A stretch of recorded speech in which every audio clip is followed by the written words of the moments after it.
Le soleil vient de se lever, il est l'heure pour nous d'aller à la traite. Aujourd'hui, dans notre assiette, on vous emmène à la découverte du domaine des Bufflonnes à Urvillers. Et puis on a beaucoup de chance puisqu'un chef viendra cuisiner avec nous ici. Je ne vous en dis pas plus, on y va?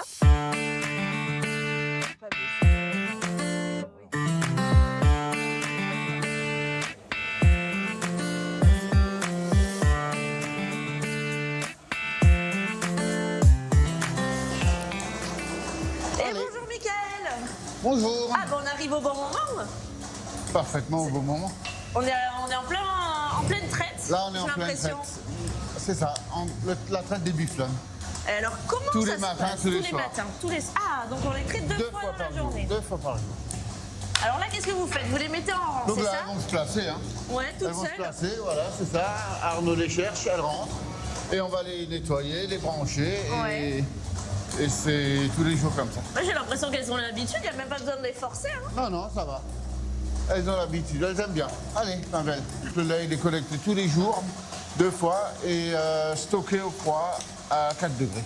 Bon, elles n'ont pas l'air remplies, leurs mamelles aussi. Bah après, c'est pas des vaches laitières avec des grosses mamelles. Hein. Ça, c'est une bufflonne, ça donne très peu de lait. Hein. Donc c'est à peu près à 4 litres par traite. 4 litres, donc en tout 8 litres à peu près pour les bufflonnes. On peut dire 2500 litres par lactation, alors qu'une vache, c'est 15 000 voire plus. Hein. Ah, donc c'est pour ça justifie aussi peut-être le prix d'une Mozzarella di Bufala un peu plus cher voilà, qu'une c'est la Mozzarella rareté du lait. Ok, parce que c'est tellement rare, mais c'est un lait très qualitatif. Oui. Donc au niveau des taux, on est au double dans le lait de vache. D'accord. Ah oui. Ouais. Donc on y va. Montrez-moi un petit peu comment ça marche là. Donc là, on va fermer. Ouais. Pour qu'elle ne s'échappe pas. Et voilà. Et donc là,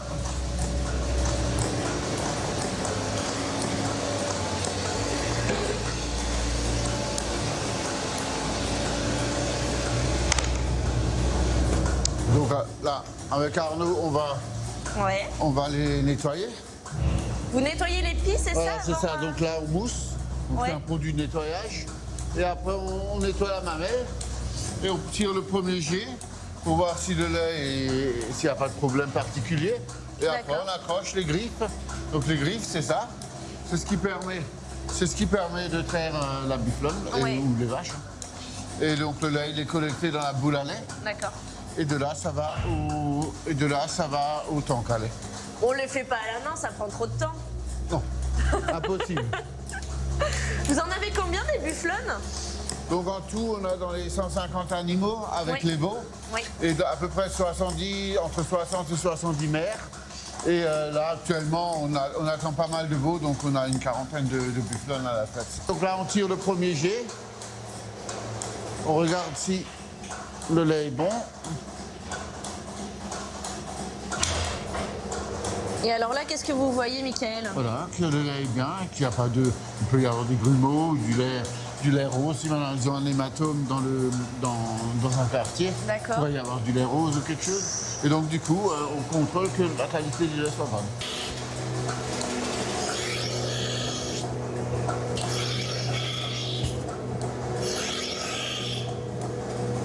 Et voilà, c'est parti. Ça dure combien de temps à peu près là? Un quart d'heure. Un quart d'heure pour chaque vache? Un quart d'heure pour chaque vache. Allez.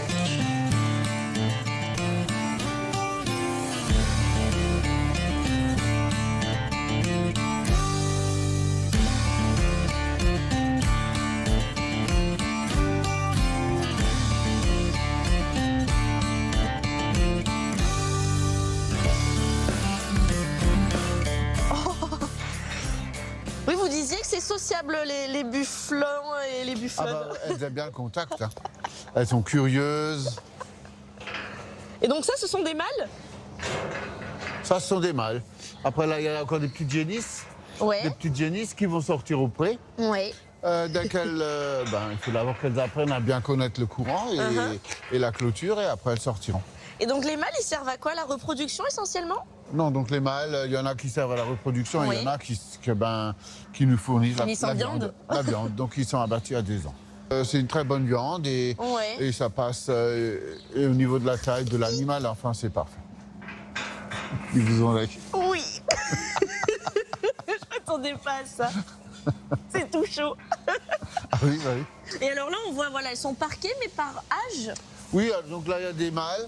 Après, Ouais. donc toutes les buffles à la traite, on voit qu'elles sont en Ouais. train, qu'elles veulent sortir. Ah ouais, donc là, elles se attendent. précipitent vers le C'est ça. portail. Ouais. Et donc là, toutes ces buffles-là, bon, celle-là, cette année, elle reste dedans. Oui, celle-ci, là. Jusqu'à ce qu'elles aient... Donc toutes celles-là, elles vont faire des veaux dans les prochains temps. Ah. Donc le prochain mois, là, toutes celles-là, elles vont faire des veaux. Mais d'un point de vue sanitaire, je les laisse à l'intérieur. Parce que bon, avec toutes les épidémies qui sont transportées par les mouches, on préfère les protéger et les laisser dedans jusqu'à ce qu'elles aient fait le veau. Ah oui, on le voit, elles sont courtes sur pattes et elles sont quand même assez larges. Hein. C'est ça. Elles ont une morphologie différente d'une vache. Combien de mois de gestation? 11 mois, alors qu'une 11 mois. vache n'en a que 9.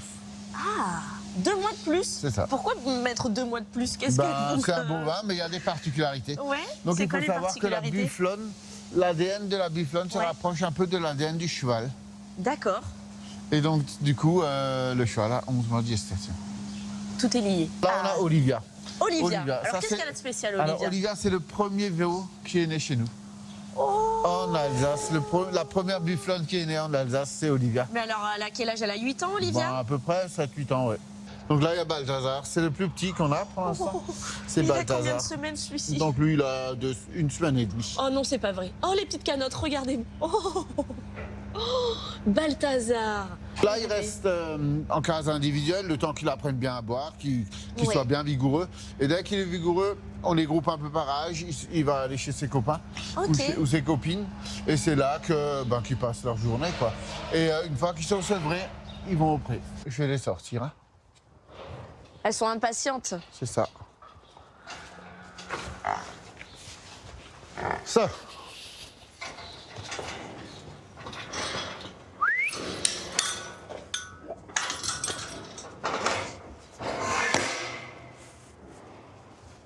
Allez.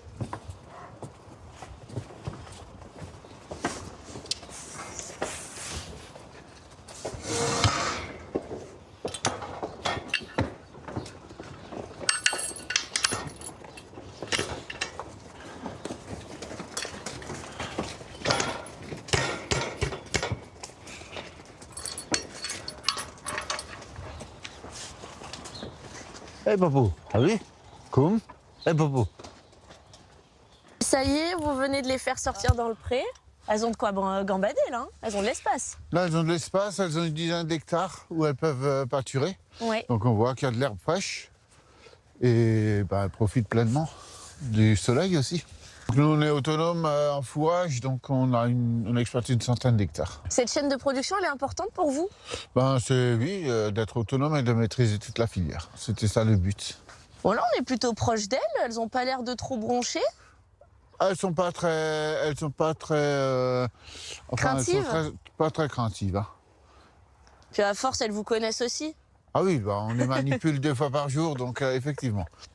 Bon, Michael, on a l'habitude de rattacher évidemment les bufflonnes, les buffles à l'Italie, la mozzarella di bufala à l'Italie. Mais pourtant, là, ce qu'on voit derrière nous, c'est des bufflonnes Des buffles d'Asie. des buffles d'Asie. Donc c'est un animal qui a été historiquement un animal de traction dans Ouais. les rizières, dans les pays asiatiques, et c'est Marco Polo qui les a importés en Europe. Et donc il n'y en a pas, tout le monde associe la bufflonne à l'Italie, mais il n'y en a pas qu'en Italie, il y en a beaucoup en Turquie, il y en a en Oui. Roumanie, en Pologne, enfin il y en a un peu partout, quoi. Donc c'est pas exclusivement italien. Donc il y a 2 espèces, le buffle d'Asie et le buffle d'Afrique. D'Afrique, voilà. Mais le buffle d'Afrique, c'est un animal beaucoup plus grand et très dangereux. D'accord. C'est un animal sauvage qu'on peut Donc pas lui, on n'aurait apprivoiser. pas pu le Non, on peut pas faire s'approcher. du lait avec ce buffle-là. Impossible. Impossible. Et au moment où vous avez voulu vous lancer dans l'exploitation, comment vous avez fait pour récupérer des buffles? Vous êtes allé les chercher où, ces buffles? Donc moi, j'ai acheté les premières bufflonnes en Allemagne.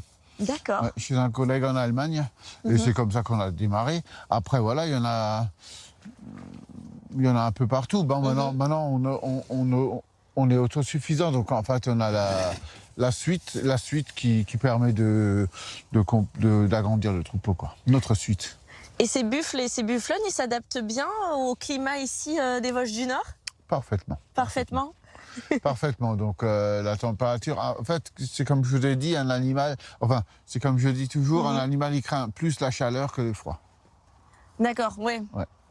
Donc là, Donc, l'été, ça va être un peu compliqué. En été, ça peut être compliqué, mais c'est pour ça qu'on a fait le bâtiment qui est vraiment adapté aux fortes chaleurs. Elles vont un peu moins en extérieur quand il fait C'est ça, quand il fait vraiment très chaud, elles restent couchées dans le bâtiment et elles sortent le soir quand il fait moins chaud. Super.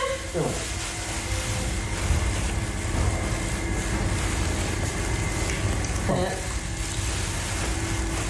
Nous voilà en fromagerie, en salle de production. Là où le lait est transformé. Là où le lait est transformé. Donc, on a nos cuves de fabrication, différentes cuves de fabrication. Donc là, on a une petite production de faisselle. D'accord, oui, parce que vous faites évidemment de la mozzarella di bufala, mais vous faites il y a plein d'autres produits. Hein. Tout plein d'autres produits. Donc ici, on fait toutes les techniques presque toutes les techniques de fabrication, donc les yaourts, les types vaisselle, des pâtes molles, des pâtes dures et également les pâtes filées qui sont les mozzarella. Et ce qu'il faut préciser, que c'est 100% bufflone, il n'y a pas de mélange. Non, nous on n'a pas de mélange, on n'a que des bufflones, vous avez vu, il n'y a pas de vache. Il n'y a pas de vache. Dans notre étable, il n'y a que des bufflones. Je crois que notre chef cuisinier est déjà arrivé. C'est ça, donc il est en train de s'installer. Donc Georges est en train de s'installer, il prépare tout. Et on va lui sélectionner un fromage. On va aller en cave d'affinage pour sélectionner un bon fromage. Allez, le plus beau. Voilà. Ah, il y a une belle odeur là. Hein. C'est ça. Donc là, on voit un peu les tomes. Donc il y a différents tomes, nature, avec des ours, fenugrec. Et on peut voir un peu les stades d'affinage. On va lui prendre une petite tome. Ouais. Donc là, voilà. Donc là, j'ai l'impression, hop, voilà, que celle-là, elle est pas mal. Okay. Et donc là, on a la chambre froide. La chambre froide. Ouh là là là là, il fait moins 18 ici. Il y a 4 degrés. Donc là, on va sélectionner, on va lui choisir une belle burrata. Donc là, je te donne le lait que tu as trait ce matin. Et on va le ramener à Georges. Allez. Bon, on a le lait, on a le fromage, il nous manque plus que la viande. Allez, on va la récupérer. Ah ben voilà. Voilà ce qu'il faut à Georges. Voilà, notre carpaccio de buffle. On va lui ramener tout ça. Carpaccio de buffle. Allez, on se change avant. Maintenant, on stoppe. Ah oui, parce que bon, j'ai envie d'être présentable pour recevoir le chef. Hein. Bon, ben on va aller voir Georges. Allez, ça fait un petit moment, je crois qu'il nous attend d'ailleurs. Hein. Ça fait un petit moment qu'il attend, oui. Ben voilà, Georges, donc on te ramène tout. C'est super, donc le carpaccio. Le carpaccio, la burrata, la mozzarella et la tome. Alors Georges, est-ce que ça vous inspire? Qu'est-ce que vous nous avez préparé là comme menu? Alors, on va faire un carpaccio avec le fromage, avec la viande du bufflone. On va faire de la burrata avec des betteraves et on va démarrer par un riz au lait. Donc on va mettre tout de suite le lait à cuire et faire une petite confiture de lait. Allez, on est parti alors. C'est parti. On vous suit. Oui. Tiens, prends-moi le lait. Avec plaisir. Je prends le... Ouais, toi, t'arrives, allez, super. Que je serve à quelque chose quand même. Allons en cuisine. Alors Célia, je vais t'équiper d'un tablier, comme ça tu vas me donner un coup de main. Ah bah avec grand Je plaisir. vais faire un petit nœud, comme ça. Oui, parce que je suis un petit peu petite. Ouais. Hop. Voilà. Pour le riz au lait. Donc les 100 g de sucre, le riz, un petit peu de vanille, et on va rajouter le lait. Et on va laisser cuire ça une vingtaine de minutes à feu doux. Et il faudra bien remuer parce que ça peut attacher. Alors pour la confiture de lait, il nous faut du bon lait de bufflone, 1 litre, 300 g de sucre. Et là, on va mettre un tout petit peu de bicarbonate. Ça va servir à quoi le bicarbonate? Alors, ça va aider pour la cuisson et ça va, on va voir, ça va mousser un tout petit peu. On enlèvera la mousse avec la louche. D'accord. Et ça, pareil, ça va cuire 1 heure, 1 heure et demie. Et ça va caraméliser. C'est pour ça qu'on le fait un petit peu en avance et qu'on prend les choses à l'envers, qu'on fait le dessert avant l'entrée. Exactement. Parce que bon, c'est une question de timing. On va faire du riz soufflé. Alors là, j'ai fait chauffer de l'huile. Là, j'ai pris du riz, mais un riz long que j'ai cuit, que j'ai refait sécher. Et là, on va juste le mettre comme pour faire du popcorn. D'accord. On va faire du riz soufflé. Tu vois, on le met dans la poêle, très peu comme ça, tu vois. Et ça va faire du riz soufflé. Ah, c'est génial ça. Ouais, tu vois, un vrai riz soufflé. Et ça, on va s'en servir. Et ça cuit très très rapidement. On va tout de suite le débarrasser. Ah oui, c'est vraiment l'histoire de quelques secondes là. C'est juste quelques secondes, tu vois.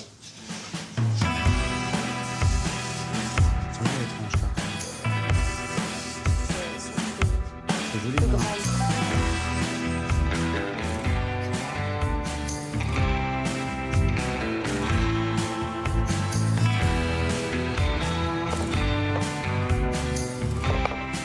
on a découpé la viande du carpaccio. Donc, on a découpé finement à la trancheuse les petites lamelles de viande.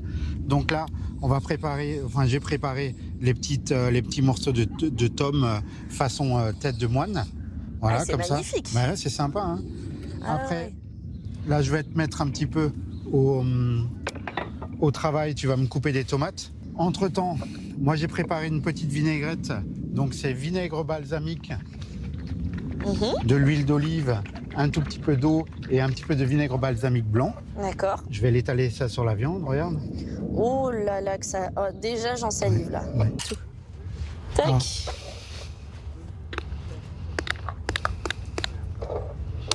Puis en plus, c'est rapide à faire, là, hein, chef. C'est très très bien. Ça, pour l'été, c'est juste des choses qui sont formidables. C'est top. Alors là, j'ai préparé un pesto avec de l'ail des ours. Donc je vais en mettre un petit peu, des petits morceaux comme ça, pour de temps en temps avoir le petit côté aillé, comme ça, frais. Donc tu as vu, c'est super vert. C'est. Oh, mais Ça vient visuellement directement de la parlant, forêt. ça donne envie. Voilà. Après, je vais te laisser mettre encore. La fameuse tome. Exactement, là, tu me les prends. Ouais. Et tu me les mets aussi, t'en mets 5-6 par assiette. C'est une recette que vous faites dans votre Ah restaurant? oui. Oui, alors c'est une recette que je fais dans mon restaurant, mais moi j'ai un petit élevage de vaches vosgiennes Ouais. et on fait souvent le carpaccio avec de la vache vosgienne. Ah, Oui, et pour alors la l'été. différence entre ces deux viandes? Alors la différence, alors toutes les deux, elles sont pas très grasses et donc elles s'y prêtent bien au carpaccio. Il y a pas trop, c'est pas une viande persillée où on va avoir un peu trop de gras et pour le carpaccio c'est très important. Voilà. Magnifique. Donc le petit carpaccio est terminé. Ça, on va le ouais. mettre de côté pour tout à l'heure. Alors, recette suivante, Georges. Ouais, alors on va faire une burrata avec un petit tartare de betterave. Donc regarde la betterave. Donc c'est la betterave cuite que j'ai coupée en tout petits cubes. Là-dedans, on va mettre un tout petit peu de ciboulette. Je vais mettre des noix hachées. Là, je vais prendre une autre vinaigrette avec un peu d'huile de noix, un petit peu de balsamique. Pour assaisonner tout ça. On va mettre un petit coup de poivre, un petit peu de sel, un petit peu de persil et on va bien mélanger ça. Ce qui est super, c'est que ce sont des recettes là que vous nous faites hyper estivales, génial pour l'arrivée des beaux jours. Exactement. Avec le fromage comme ça, on n'essaye pas d'alourdir les choses, on essaye d'avoir un petit peu d'acidité, des choses fraîcheur. des petites fraîcheurs, oui. Vous travaillez dans un restaurant gastronomique. Oui, le c'est ça. Hampton, c'est un restaurant gastronomique. Exactement. Pourquoi travailler avec la ferme des Bufflones? Alors, moi, ça me paraissait tout naturel d'avoir un produit comme ça, un peu un produit d'exception qu'on a en Alsace, parce que c'est pas commun, on n'en trouve pas à tous les coins de rue. Et après, moi, c'est un produit que je travaillais dans le sud, la burrata, donc c'est quelque chose d'assez exceptionnel. Et on connaît pas forcément, la plupart des gens, ils connaissent pas la burrata, ils savent pas ce que c'est. Alors, pour rappel, la burrata, c'est la mozzarella qui est coupée finement. Et on rajoute de la crème et on reconstitue une forme comme ça. Tu vois, quand on va couper, regarde, on voit ce côté crémeux comme ça à l'intérieur.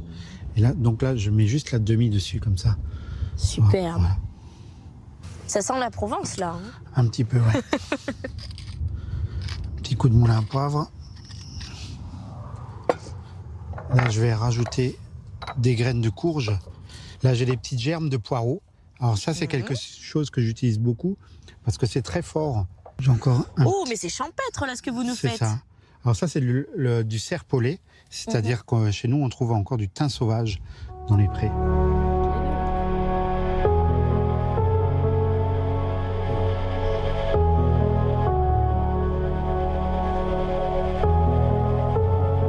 Oh ouais, ça va être long.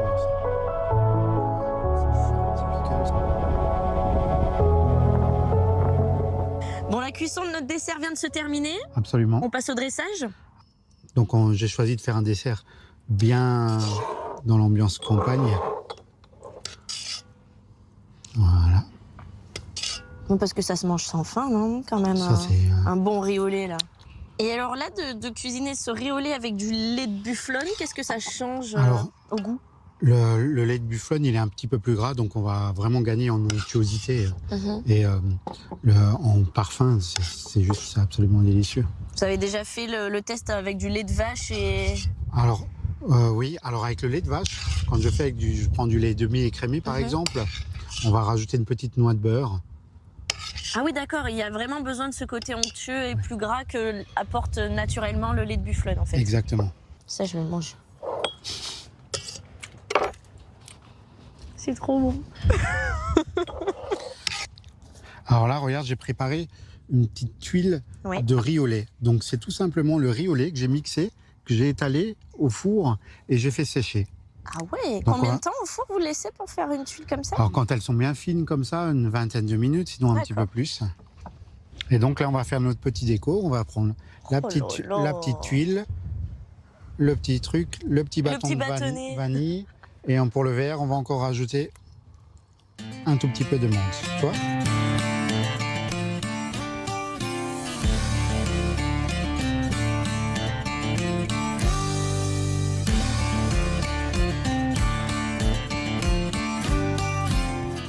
Bon, ça y est, on est à table, dans un cadre juste idyllique. Oui, c'est parfait. Les bufflones en fond. Je peux pas faire mieux. Bon, on est un peu de biais, Ouais, mais c'est vraiment pour le paysage. Donc on est parti, alors on commence avec cette entrée. La burrata avec les betteraves. T'hésites pas à agrémenter encore si tu veux encore. Tu peux rajouter aussi un petit peu de pesto. Le pesto d'ail des ours. Avec ce plat, c'est délicieux. Voilà. Bon appétit à tout le monde. Bon appétit. Bon appétit. Merci. Allez. Bon appétit. Et toi, la betterave, comme ça, c'est super bon. Tu as le croquant et tout ça là. Bah, déjà visuellement, c'est super beau. Ah, visuellement, ça en jette. Hein. Ouais, avec le croquant là, c'est. Puis c'est un plat qui est finalement assez accessible et refaisable chez soi, quoi. J'ai oublié de préciser, mais Inès Barmeyer, qui était derrière la caméra, nous a rejoint pour cette dégustation. Place au carpaccio cette fois-ci. Formidable. Hop. Ben, bon appétit. Merci beaucoup. Merci. Alors, Michael, qu'est-ce qu'on ressent quand on voit ces fromages, sa viande sublimée comme ça? Ben, c'est quand même une certaine fierté et on voit aussi le talent des chefs qui arrivent à mettre en valeur les produits qu'on fait, quoi. Alors toi, Inès, qui salivait depuis le début du tournage, qu'est-ce que t'en penses? Ah bah, je suis ravie qu'on passe enfin à la dégustation et c'est excellent. Enfin, franchement, rien à dire. On sent que vous êtes chef. On va pas se mentir, on croit on sait que c'est le meilleur moment. Hein. Tiens, super. Plat 1 fait, plat 2 fait, place au dessert. Allez. Et voilà. Bon là, c'est le moment Que tu attendais. Ah mais oui, je pense que... Moi, j'ai jamais mangé de Riz au lait. J'ai jamais mangé de riz au lait. Mais Alors là, Michael, vous avez grandi avec ton lait. Ouais. Et là, tu as la confiture de lait et le riz soufflé. Faut prendre une belle cuillerée. Vous en pensez quoi, Michael? Voilà, parfait. Pour une première? Pour une première, super bon. Super. Moi, c'est un dessert que c'est simple, mais c'est tellement... Enfin, moi, j'adore. J'adore, c'est Ouais, c'est vrai. un souvenir d'enfance.